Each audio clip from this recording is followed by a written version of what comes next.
Alright, for this lab we're going to need chalk, a plastic baggie, vinegar, 2 Erlenmeyer flasks, baking soda, a couple of beakers, a ruler and string, and a couple of balloons. So our goal for this lab is to try to release the carbon in baking soda, which is also known as sodium bicarbonate, and chalk, which is made out of fossilized plankton, and we all know that all living things have a lot of carbon in it. So we're going to compare how much carbon we can release using a chemical reaction with vinegar with the baking soda versus the chalk. The first thing we're going to do is add about 15 milliliters of the baking soda into the Erlenmeyer flask. So that's going to be about half of what's in this little beaker.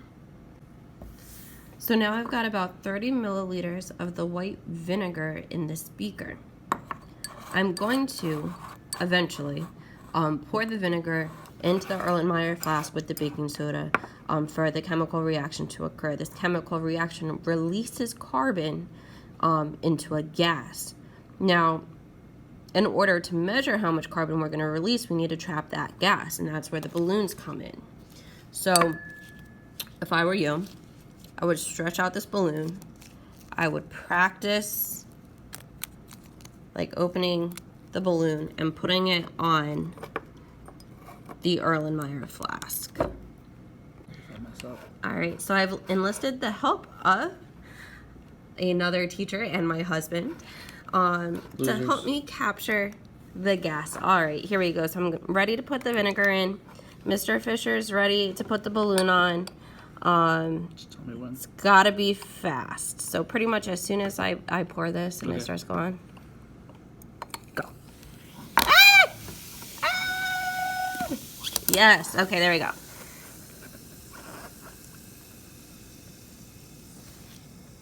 And we can see the balloons filling up with carbon dioxide. No. Alright, so we can swirl the Erlenmeyer flask to try to really get everything out of this reaction. Yes, there we go. I'm pushing all the gas up into one spot. Try number 2. Take 2.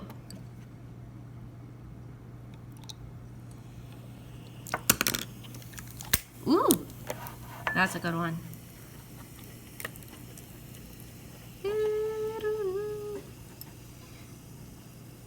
Perfect. We're gonna swirl it, get all the reaction going. Thank you.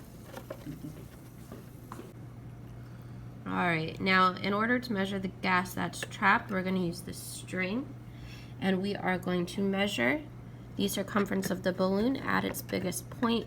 So we just wrap the string around the balloon, kind of like pinch it off where it is, and measure that against the ruler.